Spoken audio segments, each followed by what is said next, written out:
안녕하세요. 사연 읽어주는 남녀입니다. 오늘도 와주셔서 감사합니다. 그럼 오늘의 사연 읽어보도록 하겠습니다. 아내의 손이 매섭게 제 뺨을 후려쳤습니다. 작고 갸냘픈 손으로만 알았는데 어찌나 아팠던지 저도 모르게 눈물이 핑 돌더군요. 나쁜 놈. 그러려고 우리 엄마를 그 먼 미국까지 데리고 간 거야? 왜? 귀찮았어? 내가 우리 엄마를 얼마나 찾았는지 알면서 어떻게 당신이 그럴 수가 있어? 아내는 오열을 했고 저는 그 앞에서 아무 말도 못한 채 고개를 숙이고 있었습니다. 아내가 저에게 그렇게 화가 난 건 어쩜 당연한 일이었는지도 모르니까요. 앞으로 어떻게 아내를 봐야 할지 앞이 캄캄하네요. 무슨 일이냐고요? 제가 장모님을 잃어버렸습니다. 그것도 말 한마디 안 통하는 미국에서 말이죠. 오늘의 이야기는 장모님을 미국에서 잃어버리고 난 후 벌어진 기막힌 사연을 들려드리려고 합니다. 저는 충청도 산골에서 태어났어요. 부모님은 농사를 지으며 큰 욕심 없이 하루하루를 살아가는 평범한 농사꾼이었어요. 상유가, 밤 남기면 안 돼. 쌀 한 톨 한 톨이 얼마나 귀한 줄 알지? 아버지는 벼농사를 지으셔서인지 쌀 한 톨에 대한 소중함을 누구보다 잘 아시는 분이셨고 저 또한 그런 아버지를 보고 자랐습니다. 하지만 농사꾼의 하루는 해 뜰 때 나가 해 질 때 들어오는 고된 노동의 연속이었고 가뭄이나 장마가 오면 밤새 한숨도 못 자고 노심초사하며 속을 끓이셨죠. 그뿐인가요?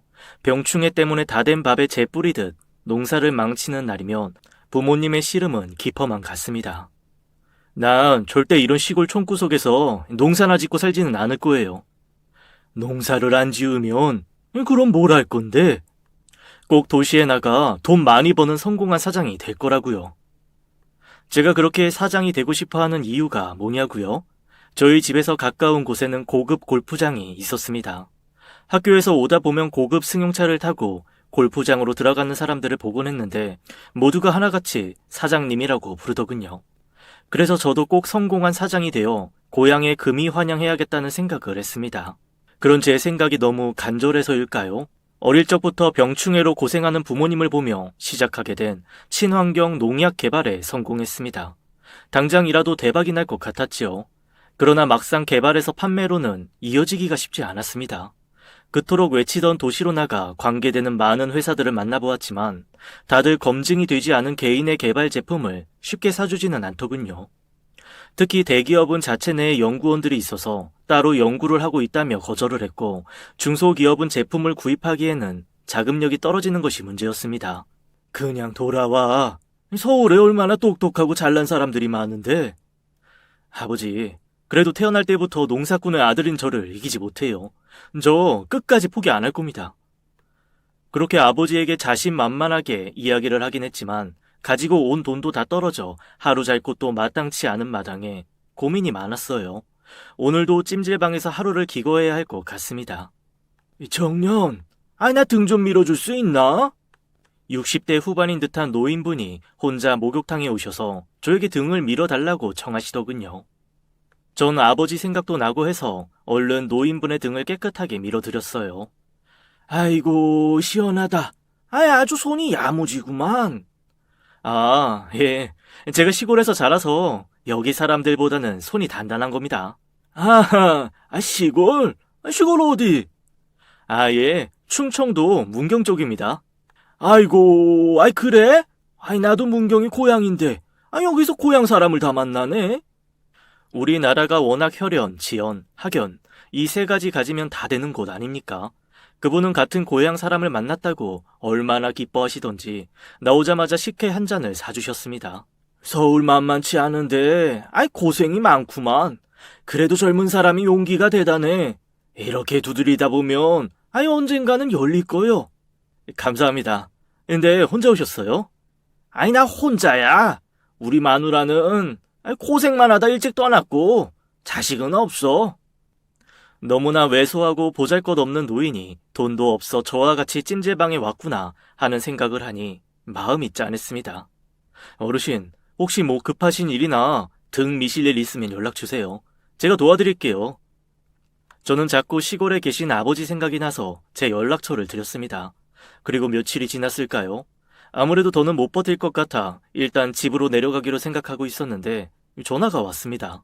투자기획안 내신 거 있으시죠? 아, 예. 저희 대표님께서 관심이 있으시다고 한번 들어오시라고 하네요. 청취자 여러분도 눈치채셨죠? 저는 이런 일이 드라마에서나 나오는 일인 줄 알았습니다. 제가 이미 여러 군데 투자 기획안을 냈었는데 모두 거절당했거든요. 그런데 한 군데서 연락이 온 겁니다. 그리고 그곳에서 저는 그 목욕탕 할아버지를 보고 너무 놀랐습니다. 그 중소기업의 대표님이었어요. 어르신, 어떻게 여길? 어디 브리핑 해봐. 들어는 보자구.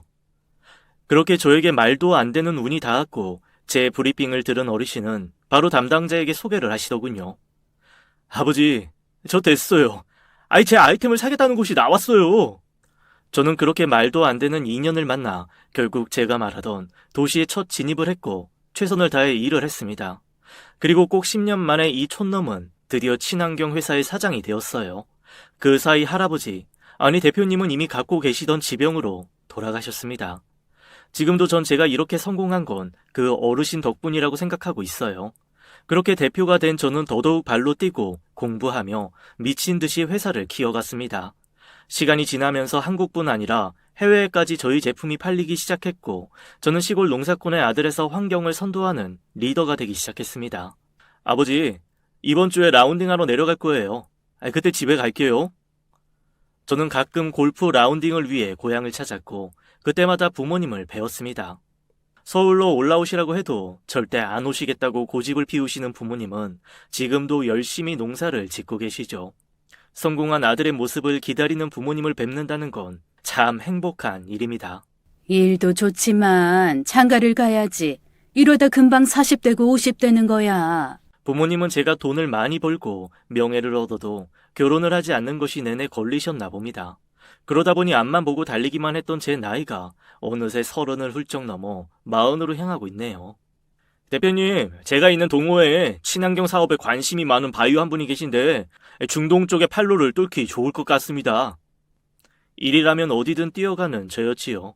제가 지금 골프에, 승마에, 심지어 수상 스키까지 못하는 게 없는 이유는 그곳에서 많은 사업이 성사되었기 때문입니다. 그렇게 저는 아는 후배의 소개로 바이어를 만날 수 있다는 테니스 동호회에 가게 되었어요. 그런데 정작 그날 바이어는 다른 일정으로 못 나오게 되었다고 했어요. 할 수 없이 온 김에 테니스를 한 세트 치고 잠시 땀을 닦고 있는데 그때 뒤에서 작은 소리가 들렸습니다. 이렇게 운동을 하시다가도 상해를 입으시면 전액 보상해드리고. 아유, 소연 씨 왜 그래 정말. 나 이미 보험 들어간 거 많다니까. 정말? 테니스장까지 와서 보험 홍보를 하고 있어. 죄송합니다. 사정이 딱한 건 알겠는데 난 지금 여기 아무 생각 없이 놀려고 온 거야. 딱 봐도 초보 보험 판매원 같았습니다. 기가 센 동호회 아줌마들을 상대하기 매우 버거워 보였죠. 고개도 제대로 못 들고 얼굴은 빨개진 그녀를 보니 저의 초창기 시절이 생각났습니다. 거절만 당하던 그 시절. 그때 저를 알아봐 주시던 그 대표님이 아니었다면 저는 이 자리에 없었을 테니까요. 유유상종이라고 했죠. 저는 제 기억을 떠올리며 뭔가 도움을 주고 싶었습니다. 자세한 내용을 좀 듣고 싶은데요. 예? 예. 반색을 하며 환하게 웃는 그녀는 참 앳되어 보였어요. 갓 20을 넘긴 사회 초년생? 유소연이라는 이름의 그녀는 저와 비슷한 목적으로 동호회에 들어왔는데 아주 조용하고 내성적이어서 보험 이야기를 꺼내기까지 한참이 걸렸다고 합니다. 그런 소심한 성격 탓에 사람들은 유소심이라고 뒤에서 깔깔거리기도 하더군요. 그럼에도 영업을 위해 매번 그 자리를 지키며 사람들과 친해지려 애쓰는 그녀. 어린 나이에 참 열심히 살고 있다는 생각을 하니 점점 마음이 쓰였고 돕고 싶었습니다. 누군가에게 자기 물건 팔 때는 자신감이 가장 중요합니다. 그렇게 소심해서는 상대방에게 확신을 줄 수 없어요. 상대의 눈을 똑바로 보고 내 것은 진짜다. 내 것을 안 사면 당신이 손해다. 그런 마음을 심어줘야 해요. 그녀는 그런 저의 이야기에 경청을 했습니다. 우리 부모님 보험을 하나 들고 싶은데 가능할까요?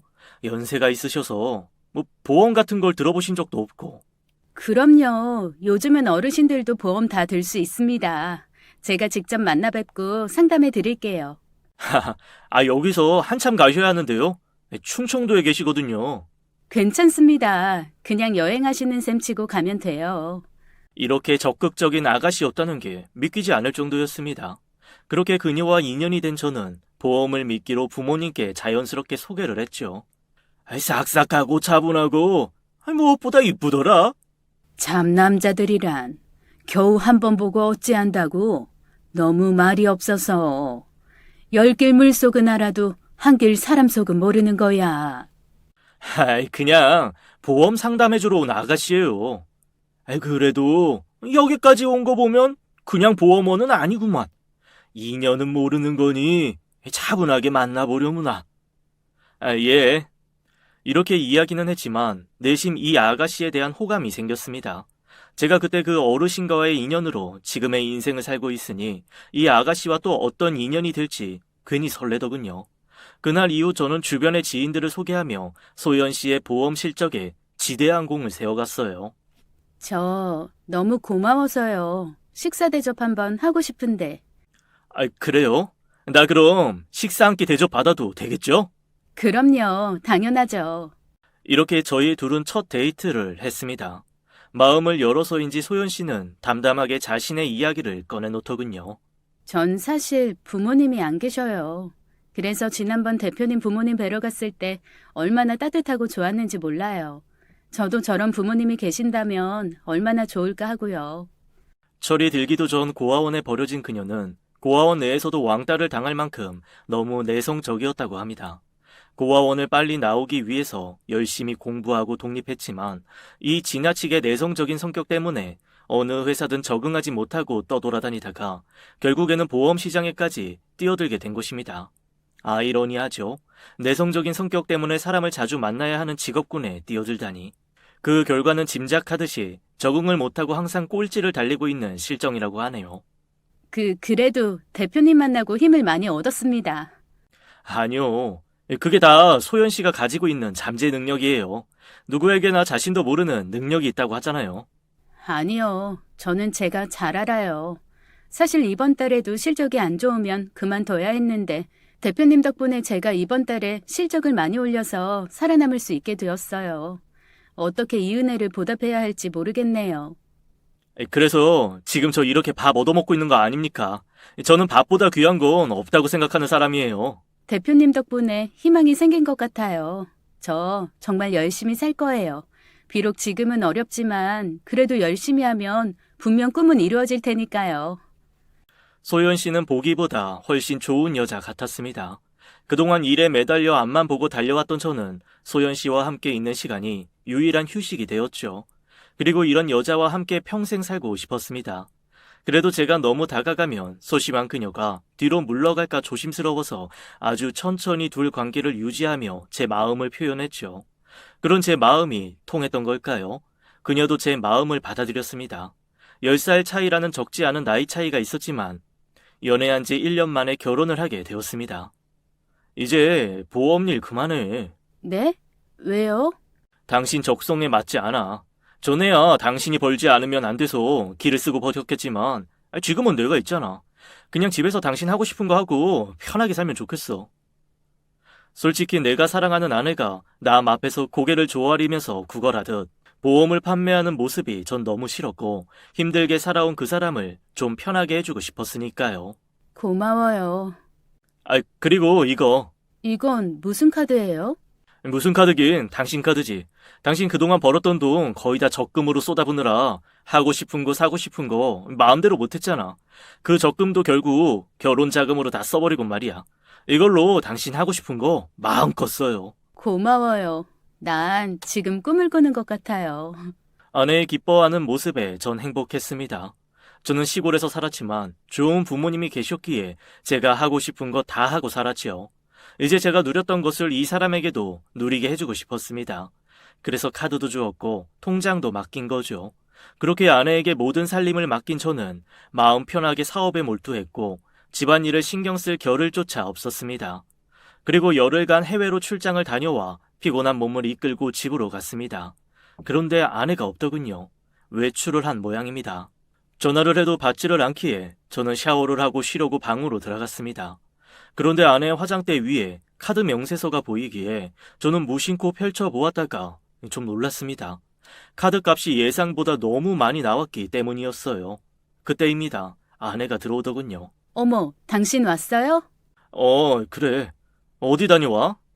쇼핑. 하도 연락이 와서 신상이 나왔다고. 아, 그랬구나. 여보, 이거 어때요? 너무 예쁘지? 그러게, 당신한테 너무 잘 어울리네. 뭘 입어도 당신은 모델이야. 여보, 이거 봐줘요.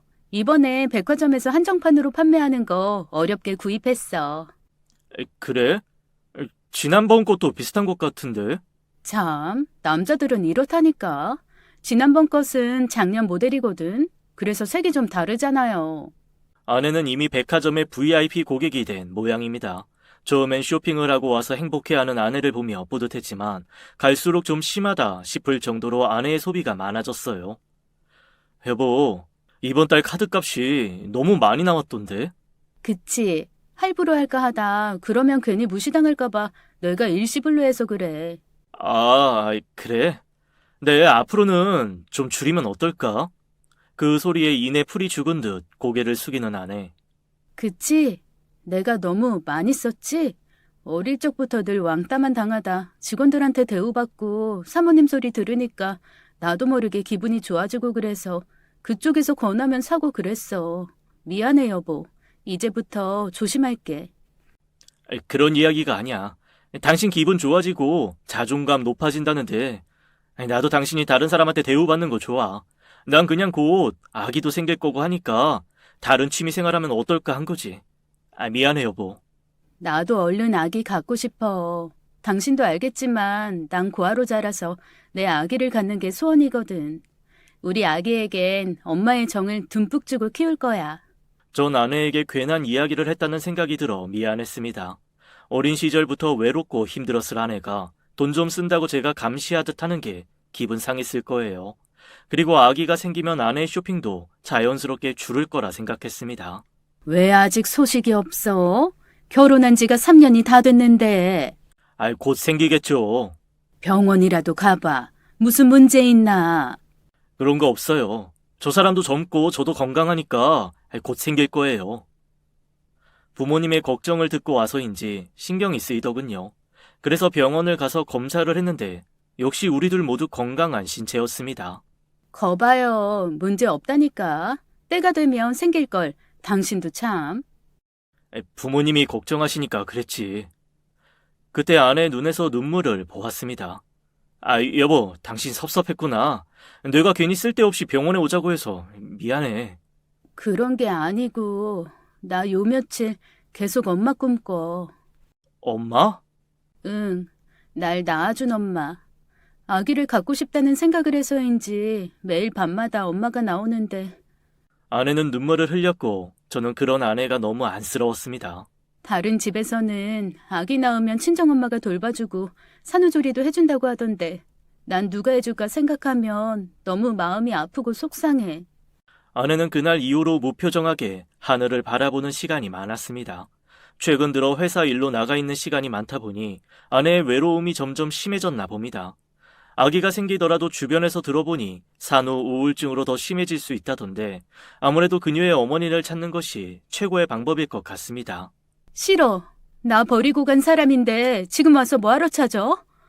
그래도 궁금하고 보고 싶잖아. 그분도 어떤 사정이 있었는지 모르는 거고.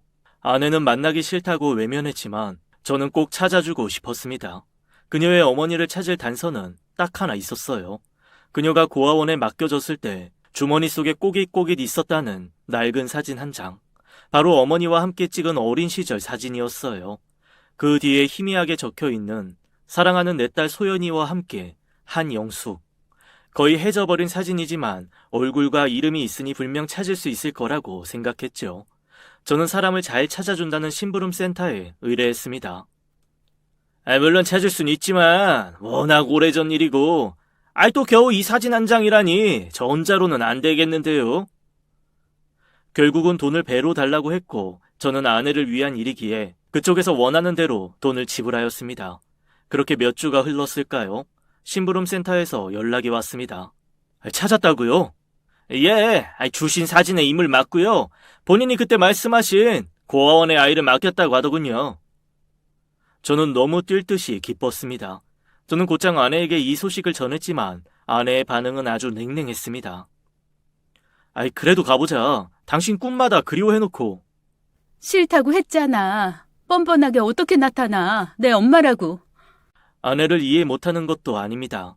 상처도 컸을 것이고 무엇보다 엄마에 대한 그리움만큼이나 원망도 컸을 테니까요. 그때 분명 이유가 있었을 거야. 서운하고 미운 거 너무 이해해. 그래도 엄마잖아. 안 만나면 더 후회하지 않을까? 그럴까? 얼굴만이라도 한번 보자. 그리고 욕을 퍼붓던 울던 웃던 만나서 당신이 하고 싶은 대로 하자. 내가 항상 말하잖아. 당신이 하고 싶은 거 다 하게 해준다고. 저의 설득에 그녀는 결국 장모님을 만나기로 결심했습니다. 저희 두 사람은 떨리는 마음을 안고 만나는 장소로 향했어요. 그녀는 잔뜩 예민해져 있는 상태였습니다. 긴장도 많이 되겠죠. 20년 넘는 세월 동안 본 적 없던 친어머니를 만나는 길이니까요. 혹시 아니면 어떻게 해? 아니면 그냥 나오면 되지 뭐. 그러니 걱정 마. 내가 있잖아. 그러나 그런 우려는 카페에 들어가자마자 해소가 되었습니다. 세월로 인한 주름은 숨길 수 없었지만 사진 속에 그 여인과 꼭 닮아 있었습니다. 아내의 엄마가 맞더군요. 저기 소연이니? 엄마? 미안하다, 소연아. 엄마가 미안해. 지금까지 어디 있었어? 왜 날 만나러 안 왔어? 내가 지금까지 얼마나 힘들었는지 알아? 미안해, 우리 딸. 엄마가 너무 미안해. 날이 서 있던 그녀의 마음은 어머니를 보자마자 녹아버렸습니다. 아내는 장모님의 품에 안겨 울었고 장모님은 그런 그녀를 꼭 안아준 채 눈물을 흘리며 미안하다는 말만 반복했습니다. 한참을 그렇게 울다가 진정시킨 뒤 둘은 서로에 대한 이야기를 나눴습니다. 둘의 반응만 봐도 의심의 여지가 없었지만 장모님이 갖고 계신 사진을 보니 더더욱 틀림없더군요. 저희가 갖고 있는 사진이랑 얼굴이 완전 똑같네요. 아유, 그럼. 내가 소연이 엄만데요. 그런데 이 사진은 다른 곳에서 찍으셨나 봐요. 소연이랑 찍은 사진은 내가 서울에 놀러가서 기념으로 찍은 거고, 이건 남편이랑 신혼여행 갔었을 때 부산 가서 찍은 거야. 그래서 분위기가 조금 달라 보였나 봐요. 근데 성함이 한영자 숙자가 아니시라고. 내 이름은 한영순이야. 아마 사진이 낡고 글이 흐려서 착각한 것 같다. 사진이 아무리 낡아도 엄마 모습은 그대로네. 이 못난 엄마를 찾아와줘서 너무 미안하고 고맙다. 이제는 다시 너와 헤어지지 않을게. 저는 아내에게 어머니를 찾아주었다는 생각에 기뻤습니다. 그리고 그동안 떨어져 살아온 세월만큼 더 함께 지내게 하고 싶었죠. 저희 집으로 가시죠. 여보. 아유, 그게 무슨 민폐야. 난 괜찮아. 내가 자주 올라가 보겠네. 지금은 저보다 장모님이 이 사람 곁에 계셔야 합니다. 마음이 안정되어야 아기도 갖고 편안하게 살 테니까요. 저를 위해서라도 함께 가시죠. 그렇게 장모님은 저희 집에서 함께 살게 되었습니다. 아내도 장모님이랑 같이 살기 시작하면서 표정이 더 환해졌어요. 예전보다 더 많이 웃는 모습을 보니 제가 다 행복하더군요. 두 사람은 하하호호 웃으며 수다를 떨고 제가 없으면 나들이 나가면서 즐거운 시간을 보냈습니다. 오늘 엄마가 한우 먹고 싶다고 하시는데 같이 먹어도 되지? 그럼 많이 먹어. 참 병원은 다녀왔어? 엄마가 밥 먹고 한약 짓자고 하더라고. 임신 잘 되는 한약이 있다고. 그래? 그거 잘 됐네. 잘 먹고 와. 물론 아내의 카드값이나 씀씀이는 장모님이 오시면서 더 커졌지만 아내의 행복보다 중요한 건 없었으니까요. 오히려 더 열심히 일을 해서 돈을 많이 벌어야겠다는 생각이 들었습니다. 그렇게 장모님과 한 집에서 산 지 어느새 1년이라는 시간이 지났습니다. 40을 바라보고 있는 나이. 그런데 여전히 아기는 생기지 않고 저도 모르게 이젠 조금씩 조바심이 나더군요. 아내 또한 장모님이 오신 후 더 바빠진 듯 밖에서 지내는 시간이 많아졌습니다. 여보, 어디야? 나 집에 왔는데 장모님도 안 계시고. 나 기분 전환 좀 하려고 친구 만나러 나왔어. 엄마는 어디 갔지? 그래? 그럼 저녁은? 나 오늘 친구하고 저녁 먹고 들어갈게. 괜찮지? 그래. 저는 요즘 한 번씩 혼자 라면을 끓여 먹는 날이 늘었습니다. 뒤늦게 들어오신 장모님의 입에는 술 냄새가 풍기더군요. 술 한잔 했어. 우리 딸 찾았다고 주변에서 어찌나 한턱 내라고 하는지. 아, 예, 잘하셨어요. 그날 밤 12시가 넘어서 들어온 아내는 제 눈치를 보더군요. 미안, 여보. 너무 늦었지? 애들하고 오랜만에 수다를 떠니 시간 가는 줄도 몰랐네. 세상이 얼마나 험한데 이렇게 밤 늦게 혼자 다녀. 전화도 잘 안 받고. 미안. 택시에서 잠이 깜빡 들었나 봐. 당신 화났구나. 부모님이 걱정이 많으셔. 우리 아기 안 생긴다고. 내가 그것 때문에 애들하고 만난 거야. 친구 하나가 결혼하고 3년 내내 아이가 안 생겼는데 얼마 전에 임신을 했다고 해서. 그래? 아, 어떻게 생겼대? 그게 여행 가서. 여행? 응. 친구가 그러는데 분위기를 바꿔보면 아이가 생길 수도 있대. 그냥 나도 당신도 지금 너무 지치고 힘들어서 그런 거 아닐까 하고. 너무 큰 변화도 있었고 해서 혹시 우리가 모르는 스트레스는 없는 걸까? 나 당신한테 정말 잘하고 싶은데. 여보, 당신이 지금 얼마나 힘들어하는지 알아. 그런데 여보, 우리 아주 건강하다고 의사가 말했잖아. 그래. 당신 말대로 여행 가면 더 편하고 좋아서 아기가 생길지도 모르겠네. 아, 우리 여행 가자. 정말? 당신 바쁜데 괜찮아? 아무리 바빠도 이것보다 더 중요한 일이 어디 있어. 내가 계획 짜볼게. 아, 근데 당신 어디로 가고 싶어? 미국. 친구도 미국 가서 아이 생겼대. 그래? 아이, 그게 뭐 어렵나. 당신만 좋다면 나도 오케이. 근데 여보, 나 부탁이 있는데 엄마도 모시고 가면 안 될까? 장모님도? 응, 엄마랑 한 번도 여행이란 걸 해본 적도 없고 지난번에 엄마도 뉴욕 가서 자유의 여신상 보고 싶다고 하셔서 안 되겠지? 아이, 안 될 건 또 뭐야. 아이, 그래, 같이 모시고 가자. 대신 방은 따로 잡는다. 당연하지. 고마워 여보. 전 이렇게 미국 여행에 아내의 바램대로 장모님과 동행을 하기로 했습니다. 나 뭐 입고 가니? 옷도 없고. 걱정 마 엄마. 이 사람이 엄마랑 여행 갈 때 입을 옷도 사고 신발도 사고 가방도 사고 쇼핑하라고 했어. 아이고 미안해서 어쩌나. 조서방 고맙네. 장모님은 첫 해외 여행으로 굉장히 기뻐하셨고 아내는 엄마와 함께 할 수 있는 첫 여행에 설레며 여행 준비를 했습니다. 저는 예전 뉴욕에서 유학을 했던 적이 있기에 패키지가 아닌 자유 여행을 하기로 결정했어요. 두 사람이 좋아할 만한 관광 명소, 식당, 호텔, 그리고 혹시 입에 맞지 않을까 한식당까지 꼼꼼히 찾아가며 여행 계획을 짰습니다. 이번에 아내에게 좋은 추억도 선사하고 아내와 그토록 원하던 아기도 가질 거라는 꿈도 있었으니까요. 혹시 그 자유의 여신상인가? 그것도 볼 수 있나? 동네 여편네가 거기 갔다 왔다고 얼마나 자랑을 하던지. 그럼요, 장모님. 그렇지 않아도 보고 싶어 하신다고. 아이, 듣고 계획표에 넣어두었어요. 제가 가까이서 볼 수 있게 배도 태워드리겠습니다. 역시 우리 사위가 최고다, 최고야. 한편으론 저희 부모님께 죄송했어요. 아들 키워봐야 소용없다고 지금까지 부모님 모시고 제주도도 한번 간 적이 없었거든요. 죄송해요, 엄마. 다음에는 꼭 아버지 어머니 모시고 갈게요. 됐어. 우린 비행기 타면 멀미해서 싫어. 다른 생각 말고 잘 다녀와. 큰돈 들였는데 아기는 꼭 만들어 와야 한다. 아유, 주책을 떨어요, 아주. 장모님 잘 모시고. 예, 잘 다녀올게요.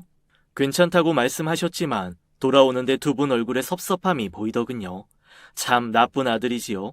다음엔 꼭 부모님 모시고 다녀와야겠습니다.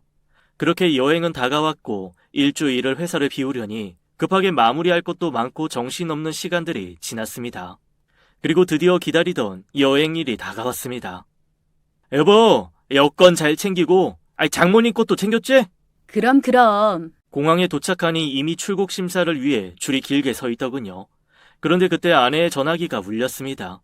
아내가 누군가와 통화를 하는데 매우 심각해 보였어요. 여보, 나 아무래도 못 갈 것 같아. 아니, 그게 무슨 소리야? 고아원에서 가장 친했던 친구 하나가 얼마 전에 결혼을 했는데 그 남편이 교통사고로 죽었다지 뭐야. 걔 고아라 아는 사람도 없고 혼자 뒀다가 무슨 일 생길 것 같아. 그렇다고 여행을 취소하자고? 나는 며칠 있다 비행기표 다시 끊어서 갈게. 그러니까 일단 엄마랑 둘이 가 있어. 말이 안 되었지만 세 사람이 모두 취소하기엔 위약금도 너무 많이 들었고 아내가 장례가 끝나고 온다는 말에 저는 하는 수 없이 장모님과 둘만 출국을 하게 되었죠. 비행기 안에서 찹찹한 마음으로 한숨도 잘 수가 없었는데 장모님은 의외로 아무렇지 않게 드시고 영화도 보시면서 즐기시더군요. 어쩜 다행이란 생각을 했지만 어렵게 낸 휴가인데 기분이 영 나지 않았습니다. 잘 도착했어. 친구는 괜찮아? 그래. 내가 장모님은 잘 모실 테니 걱정 말고 친구 위로 잘하고. 무엇보다 당신 너무 무리하지 마. 몸도 약한 사람이. 뉴욕은 제가 10년 전 어르신의 도움으로 1년 정도 공부를 했던 곳입니다. 1년 만에 와보니 참 감회가 새롭더군요. 저는 어머님이 그토록 와보고 싶어 하시던 자유의 여신상으로 갔습니다. 아내와 함께 오고 싶었는데 어머님이 유난히 빨리 보고 싶어 하셔서요. 그런데 장모님은 긴장을 많이 하셨던지 표정이 굳어 계셨고 정작 보고 싶다는 자유의 여신상에는 별 관심이 없어 보이더군요. 딸을 두고 와서 그러신가 생각을 했습니다. 장모님, 여기 벤치에서 잠시만 기다리세요. 제가 자유의 여신상 페리 티켓 사서 금방 돌아올게요. 그래, 알았네. 천천히 다녀와. 저는 그렇게 장모님을 두고 페리 티켓을 끊으러 갔습니다. 그러나 성수기 어서인지 티켓 예매를 했는데도 발급해주는 줄이 너무 길어 시간이 꽤 오래 걸리더군요. 미국 햇살이 따가울 텐데 걱정되는 마음으로 서둘러 표를 받고는 장모님께 향했습니다. 그런데 장모님이 그 자리에 안 계셨죠. 등골이 오싹해지고 서늘해집니다. 저는 혹시 화장실이 급하셨나 화장실 쪽으로 갔지만 장모님은 안 계셨고 미친 듯이 사람들에게 물어보며 장모님을 찾아다녔지만 끝끝내 보이지 않았어요. 그리고 어떤 동양인 남성이 장모님을 데려가는 것을 봤다는 노숙자의 이야기를 듣고 저는 하늘이 무너지는 것 같았습니다. 아마 같은 동양인 남성을 보고 안심하신 장모님이 따라간 것 같아요. 자칫하면 위험한 상황에 빠질 수 있다는 생각이 들었고 저는 얼른 경찰에 신고를 했습니다. 그러나 미국 경찰은 동양인 관광객에 대해 큰 관심이 없어 보입니다. 다른 곳에 구경을 갔을지도 모른다. 기다려봐라. 혹시 미국이 좋아서 숨어버린 거 아니냐. 이렇게 해서는 해결될 것 같지 않아 저는 대사관을 찾아갔습니다. 접수는 하겠습니다. 혹시 이곳에 올 때 뭐 다른 문제나 어머님 신경의 변화 같은 건 없었어요? 아니요. 아주 즐거운 마음으로 오셨어요. 물론 딸이 중간에 일이 생겨 나중에 오기로 했지만 별 문제 없었고요. 저는 대사관을 나와서도 장모님이 사라지셨던 자유의 여신상 근처를 샅샅이 찾아다녔습니다. 다음 날도, 그 다음 날도. 그게 무슨 말이야? 엄마가 사라지다니. 미안해. 내가 잠시 티켓을 사러 간 사이에. 아니, 영어도 한마디 못하는 엄마를 혼자 두면 어떡해.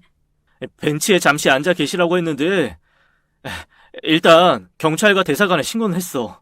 어떡해, 우리 엄마. 당장 가고 싶어도 비행기 표도 없다고 하고. 아내는 놀라서 저를 원망했고 저는 그날도 다음 날도 미국 경찰과 함께 뉴욕을 샅샅이 찾아다녔습니다. 그러나 장모님의 모습은 어디서도 볼 수가 없었죠. 당신 거기에 있다고 달라질 것 없어. 내가 한국 경찰에 얘기했으니까 와서 진술하고 그쪽 인터폴과 협의하는 게 빠를 것 같아. 아내의 말에 저는 장모님을 둔 채 한국으로 돌아왔습니다. 저는 정신이 반쯤 나간 채 한국에 도착했고 집 앞에 도착했지만 도저히 문을 열 수가 없었어요. 아내를 볼 면목이 없었으니까요. 찰싹. 문이 열리기 무섭게 아내의 차가운 손이 제 뺨을 후려갈겼고 아내의 눈에는 핏발이 서 있었습니다. 여기가 어디라고 그렇게 뻔뻔하게 나타나? 여보. 당신이 어떻게 우리 엄마한테 그럴 수 있어? 이 나쁜 놈아. 우리 엄마 찾아와. 우리 엄마 돌려줘. 이 나쁜 놈아. 저는 아무 말도 할 수가 없었어요. 입이 10개라도 할 말이 없었어요. 우리 엄마가 당신만 믿고 간 건데 어떻게 이런 짓을 할 수가 있어? 사기꾼 새끼. 여보. 사기꾼이라니. 그건 좀 심하잖아. 내가 왜 들어오라고 했는지 알아? 여기서도 다 조사했어. 당신 앞으로 우리 엄마 사망보험이 들어있더라? 이거였니? 우리 엄마 찾자고 한 이유가 이거였어? 무슨 소리야? 보험이라니. 난 알지도 못한 일이야. 헛소리 하지 마. 당신이 모르면 누가 알아? 내가 같이 못 가니까 옳다구나 하고 우리 엄마 버리고 온 거잖아. 여보, 진정해 제발. 뭔가 오해가 있는 것 같은데. 무슨 오해? 도대체 여기서 무슨 오해가 있는데? 당신이 우리 엄마 그 낯선 곳에 버리고 온 게 무슨 오해가 있냐고. 저는 도무지 입이 떨어지지 않았어요. 이게 다 무슨 일인가요? 제가 보험 사기꾼이라뇨. 장모님을 잃어버린 죄책감으로도 이미 제 마음은 너덜너덜해졌는데 장모님을 죽이려고 하는 살인마 사이라니요. 게다가 보험을 들어 수령인을 제 앞으로 했다는 이야기에 미쳐버릴 것만 같았습니다. 저는 한동안 경찰 조사에 시달려야 했습니다. 사실대로 말씀하세요. 회사가 어려워지니까 큰 돈이 필요했을 거 아닙니까? 사실 회사가 어려워지기는 했지만 아내의 카드값을 감당하기가 어려웠습니다. 게다가 장모님을 찾은 후에는 더더욱 돈이 많이 필요했죠. 우리 엄마 임플란트 해야 한대. 음식을 씹지를 못해. 엄마 백내장 수술해야 하는데 보험이 없어서 돈이 좀 많이 드나 봐. 엄마가 형편이 너무 힘들어서 돈을 빌린 것이 있다는데 그것 좀 갚아주면 안 될까? 이런 식으로 아내를 통해 장모님에게 들어간 돈이 꽤 되었습니다. 그래도 내가 사랑하는 아내의 엄마이고 뒤늦게 만난 사이인 만큼 제가 감당해야 할 몫이라 생각을 했었죠. 생일이라고 금일봉을 전달해 드렸더니 거기에 더해서 제 보약을 지어 보내셨던 저희 부모님과는 너무 달랐습니다. 장모님의 사망보험은 저희가 여행을 계획하기 시작했을 때쯤에 드러났다고 하더군요. 수억 대의 보험금의 수령자는 제 이름으로 되어 있고요. 경찰들은 너무나 당연하게 저의 보험 사기를 의심하며 하루 종일 붙잡고 조사를 했습니다. 몇 날 며칠을 경찰 조사에 시달리다 보니 회사도 제대로 나가지 못하고 직원들의 눈초리는 싸늘해지기 시작했어요. 게다가 이미 소문이 퍼졌는지 거래처들도 계약을 끊기 시작했습니다. 그런 와중에 아내는 이혼 소송을 준비했어요. 여보, 내가 그런 거 아니라고. 난 그런 보험 들은 적도 없고 내가 왜 장모님한테 그런 짓을 하겠어. 제발 좀 내 말을 믿어줘. 아니, 난 하나뿐인 우리 엄마를 잃었어. 우리 엄마와 함께 있었던 건 당신이었고. 게다가 보험까지 우리 엄마 이름으로 들었다는 게 밝혀졌는데 내가 어떻게 당신이란 인간을 믿고 살 수가 있겠어? 당장 이혼해. 아내의 수줍고 소심했던 모습은 어디로 간 걸까요? 다른 사람이 서 있는 것 같았습니다. 재산 분할은 당연하고 수십억 대의 위자료 소송도 진행할 거라고 하더군요. 어쩌다 이렇게 된 걸까요? 저에겐 무슨 일이 생긴 건지 너무 혼란스러웠습니다. 전 이 모든 사실을 받아들일 수가 없었어요. 그런데 너무나 기막힌 일은 며칠 후 벌어졌습니다. 아내가 저에게 나가라고 소리를 지르던 그때 벨이 울렸고 경찰이라는 소리에 아내는 얼른 문을 열어주더군요. 잘 오셨어요. 드디어 죄가 명백해졌나요? 당장 데려가세요. 꼴도 보기 싫어요. 아내는 격양된 목소리로 저를 잡아가라고 소리를 쳤습니다. 그러자 경찰은 수갑을 꺼내 드라마에서나 듣던 미란다 원칙을 말하더군요. 그런데 유소연 씨, 사기와 사문서 위조 혐의로 체포합니다. 제가 아니었습니다. 경찰이 체포할 대상은 아내였어요. 뭐 하는 거예요? 제가 아니라 저 남자라고요. 저 남자가. 유소연 씨, 조금 전 미국에서 한영순 씨도 체포되어 송환 준비 중입니다. 경찰의 수갑이 유소연의 팔목에 채워지는 순간입니다. 저는 어안이 벙벙해져 한참을 그 자리에 서 있었어요. 이게 도대체 어떻게 된 걸까요? 지금부터 그 기가 막힌 이야기의 실체를 밝히려 합니다. 유소연, 아내는 고아원에서 자라면서 외톨이로 지냈습니다. 다른 아이들과 어울리지 못했고 소심한 탓에 앞에 나서지도 못했죠. 그래서 사람들로부터 관심을 받는 것도 항상 뒷전이었습니다. 그렇게 고아원에서 생활을 하고 사회로 나왔던 소연은 부모를 잘 만나 고생하지 않고도 잘 살고 있는 사람들이 부러우면서도 그렇지 못한 자기 자신과 비교해 열등의식이 생겼죠. 나도 부모가 그렇게 다 해줬으면 니들보다 더 잘 살았어. 대학도 갈 수 있었고 좋은 직장도 가서 멋진 남자도 만났을 거야. 이렇게 모든 것을 삐딱하게 보던 그녀는 우연히 알게 된 보험 설계사를 통해 상위 1%들이 드나드는 곳을 알게 되었습니다. 하지만 그곳에서도 그저 보험 외판원 취급밖에 받지 못하는 그녀. 그러던 중 드디어 자신의 신분을 바꿔줄 남자를 만나게 된 겁니다. 그게 바로 저였던 거고요. 저는 철저하게 그녀의 사기에 말려들었고 결혼하고 5년간 많은 돈과 함께 진심인 마음까지 잃게 되었죠. 내가 설마 10살이나 많은 그 남자랑 사랑해서 결혼했다고 생각해? 시골 사람이라 그런지 순진해가지고 금방 넘어오던데 뭐. 겨우 카드 딸랑 한 장 주고 뭐 세상이라도 다 준 듯이 구는 게 얼마나 꼴보기 싫던지. 아내의 진술서에 적혀 있는 이야기들은 저를 경악하게 만들었습니다.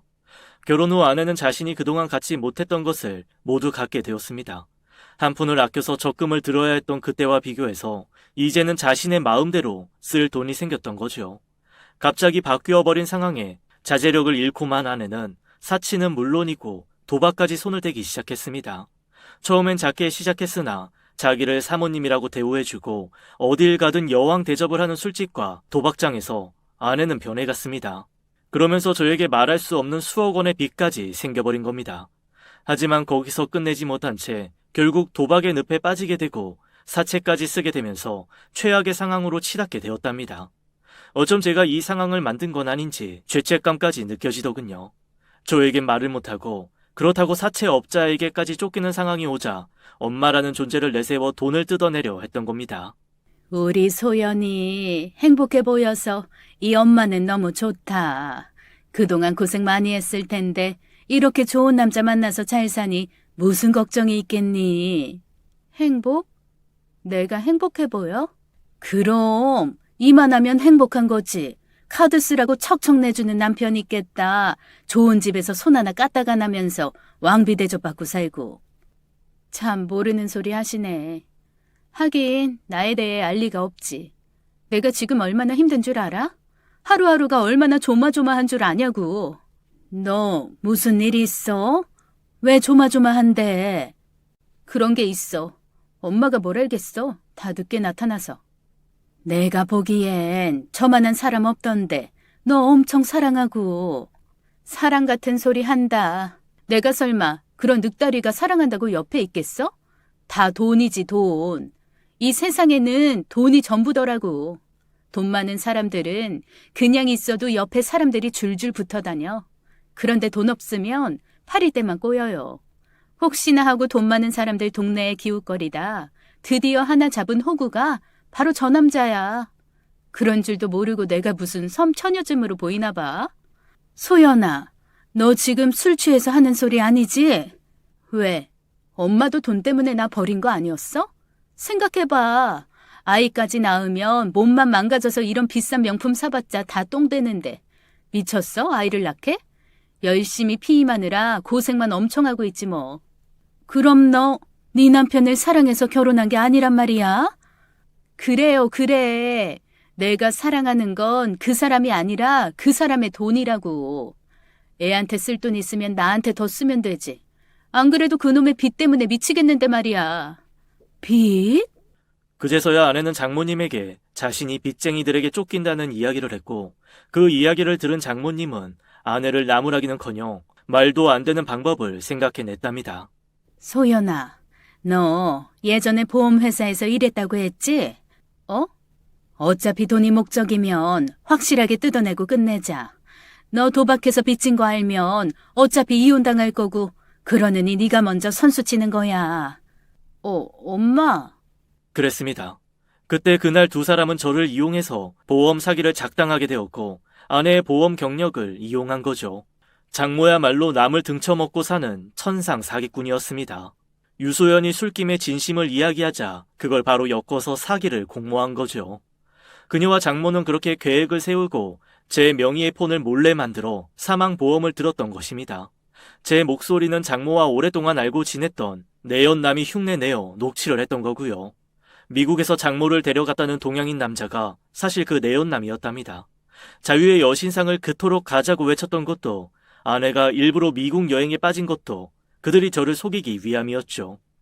경찰에서는 CCTV를 분석하다가 결국 시카고까지 도망친 두 사람을 호텔에서 찾아 국내로 이송했던 거고요. 경찰 조사를 끝낸 후 몇 주 뒤 법정에 가자 미국에서 잡혀 국내로 이송된 장모와 내연남이 망연자실 앉아 있었습니다. 아내는 다 끝났다는 표정으로 고개를 숙인 채 같이 들어갔고요. 아니라니까요. 저놈이 날 버린 거라고요. 내가 한참을 기다렸는데 안 나타나길래 겁이 나서. 끝까지 거짓말하고 싶으신가요? 아주머니? 누가 아주머니야? 자네는 장모한테 이래도 되는 건가? 장모 같은 소리 하고 있네. 얼굴만 같으면 누구든 속을 줄 알았지? 뭐? 아, 오셨습니까? 변호사는 법정 문을 열고 들어오는 여인을 맞이했습니다. 멍하니 있던 그녀는 여인을 보고는 깜짝 놀라 얼어붙더군요. 소연아, 내 딸. 엄마가 미안해. 엄마가 몰라서 늦어서 너무 미안해. 장모와 똑같은 얼굴을 한 여인은 눈물을 뚝뚝 흘리며 증인석에서 그녀를 바라보았습니다. 그리고는 장모를 향해서는 매서운 눈빛으로 째려보았어요. 너는 벌 받을 줄 알았어. 사람이 그렇게 살면 안 된다고 몇 번을 말하니? 언니. 언니? 이분이 원고 유소연 씨의 친어머니 되시는 분입니다. 즉 공범인 한영숙은 친모가 아닌 이모 되시는 분이고 이 두 분은 쌍둥이 자매입니다. 쌍둥이? 그래, 소연아. 내가 네 엄마다. 한영숙. 그리고 부끄럽지만 저 모자란 아이가 내 쌍둥이 동생 한영순이란다. 드디어 모든 퍼즐이 맞춰지게 됩니다. 사실 아내의 어머니는 한영숙이었습니다. 한영숙 씨 또한 아내를 찾고 있었고 아내의 소식을 듣게 되어 얼른 만나고 싶었죠. 언니가 지금 나타나서 뭐 할 건데? 잘 살고 있는 애한테 괜히 부담만 되는 거야. 이 나이에 뭘 해줄 수 있겠어? 노인 돼서 수발들라고 하는 것밖에 더 돼? 그냥 편히 지 인생 살게 내버려 두자고. 그렇게 한영숙의 쌍둥이 동생 영수는 영숙과 딸을 못 만나게 한 거예요. 그래놓고 본인이 엄마인 척 나타나 잘 살고 있는 아내에게 접근해 사기를 친 겁니다.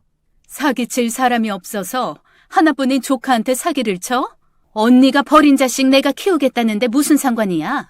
언니가 아니었어도 얘랑 나랑 더 잘 살 수 있었어. 아직도 정신 못 차렸니? 내가 조금만 더 늦었으면 조서방은 억울하게 피해를 입을 뻔했다고. 조용! 신성한 법정에서 뭐 하는 짓입니까? 다들 정숙하세요. 맞습니다.